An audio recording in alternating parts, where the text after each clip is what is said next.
در ناحیه فرخور بخشیده به استقبال 30 سالگی حزب خلقی دموکراتی تاجیکستان در دایره چهاربینی‌های ماهواره جوانی تحت عنوان در سیاست پیشوای ملت استواریم همایش سیاسی و فرهنگی دایر گردید. چهاربینی مذکور با دستگیری کمیته اجرایی حزب خلقی دموکراتی تاجیکستان در ناحیه فرخور برگزار گردیده. در آن نمایندگان بخش کار با جوانان و ورزش، شعبه معارف ناحیه، نمایندگان تشکیلات‌های جمعیتی جوانان سازندگان وطن، گروه اوانگارد نزد شعبه وزارت کارهای داخلی در ناحیه فرخور، دیگر جوانان فعال و گیرندگان استیپندیای پرزیدنت جمهوری تاجیکستان اشتراک نمودند.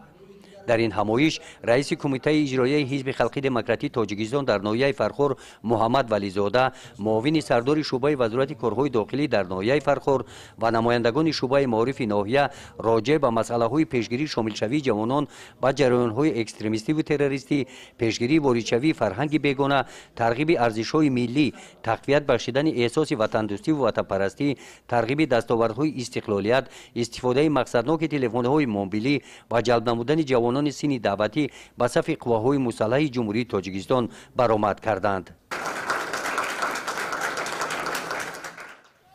هدف از برگزاری همایش و چهاربینی فرهنگی و سیاسی مذکور در روحیه خودشناسی و تقویت بخشیدن احساس وطن‌دوستی و پیشگیری عامل‌های نامطلوب ارزیابی می‌گردد.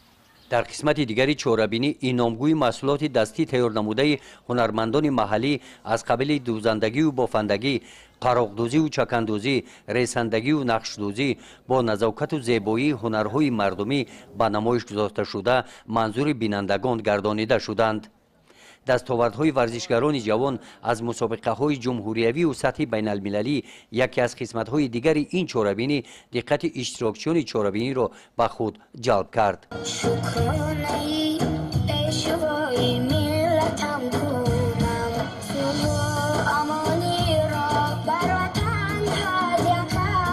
همایش با قسمت فرهنگی، هنرنمایی جوانان و اشتراکچیان آزمون جمهوریوی تاجیکستان وطن عزیز من با پیشنهاد ترانه‌ها از ایجادیات ادیبان کلاسیک و معاصر تاجیک جنببست گردید.